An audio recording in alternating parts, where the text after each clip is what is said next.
Masa 10 hari yang diberikan kepada Federasi Sepak Bola Malaysia, FAM, serta 7 pemain yang dikenakan skors oleh FIFA untuk mengajukan banding telah berakhir pada hari Senin, 6 Oktober 2025.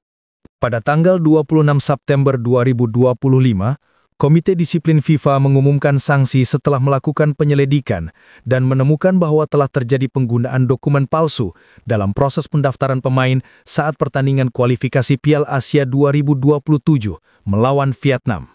FAM telah mengumumkan niatnya untuk mengajukan banding dan berkomitmen untuk memanfaatkan seluruh jalur hukum yang ada. Berikut komentar warga Malaysia yang ketar-ketir jelang kabar dari FIFA.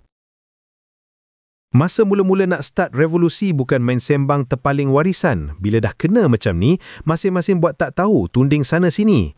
Yang penjilat tegak FM, MFL pun iakan aja. Macam tak reti nak handle je.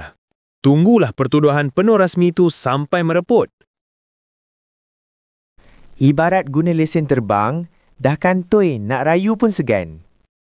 Tahu tak apa? Masa mula-mula nak start revolusi semua pakat pukul nama. Yang penjilat FAM, MFL pun iakan aja. Nak buat rayuan macam mana surat rasmi pertuduhan pun tiada. FAM. So kalau bersalah, apa tindakan MFL? Macam mana dengan poin Liga Super? Takkan tak ada tindakan apa-apa? JDT turunkan pemain tidak sah. Sen setiap negeri kena suarakan pada kelab masing-masing yang dah lawan J dengan pemain fake atau haram. Dia ada minta sama FIFA bagi maklumat ke masa tu pasal pemain-pemain dari negara lain yang ada heritage Malaysia? Hari tu kan ada yang senyum melerit. Itu senyum membawa luka. Apa tunggu lagi?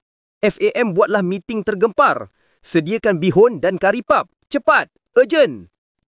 Betul lah, tempoh yang diberi FIFA untuk rayuan dah tamat. Sekarang ni, tunggulah pula rayuan yang dah dibuat FAM kepada FIFA. Benda sabotaj, mana ada bukti? Kalau betul bersalah, dah lama FIFA tunjukkan bukti kesalahan. Dah dekat 10 hari, FIFA pun krik-krik je. Tak nak tahu pun. Harapan aku dah tak ada untuk Malaysia. Serabut puak-puak ni semua. Biar diorang buat kerja dah lah. Yang duk menyalak kat dalam ni dapat apa Membantu ke? Semak adalah. Isu FAM je. Yang cari pemain tu bukan FAM pun kan? Sian kambing hitam. Boleh sabar tak? Kan TMG dah upload gambar senyum hari tu. Dah ada berita baik lah tu. Macam gantung je.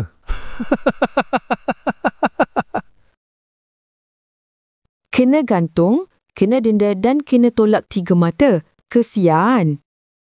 Jika melibatkan isu asas profil pemain warisan, ianya tidak perlu dibawa berbahas mengelilingi bulatan. Sehingga ke hari ini, watak FAM terus mengacipkan gigi apabila diminta berkongsi susur galur keturunan. Jika perkara yang tiada cuba diadakan, watak-watak yang berada di dalam rantaian kuasa usah pula masuk ke dalam gua pertapaan. Nasib Harimau Selatan paling sesuai. Aku rasa masih tim ko tengok. Liga Super kena turun. Liga A1 Club turun. Hahaha. Sayo. Puak J cakap tak buat rayuan sebab FIFA tak hantar surat lagi. Weh mengkak, nak surat apa lagi? Sekarang zaman online. Semua upload dekat media sosial je. Kelab kelut yang 7 ekor tu pun dah terima hukuman FIFA dan ban 7 ekor tu setahun tak boleh main. Ada dong bagi alasan tak dapat surat ke? Korang tak malu ke memperbodohkan otak sendiri? Betul lah. FIFA tak bagi detail lagi. Kat mana salahnya?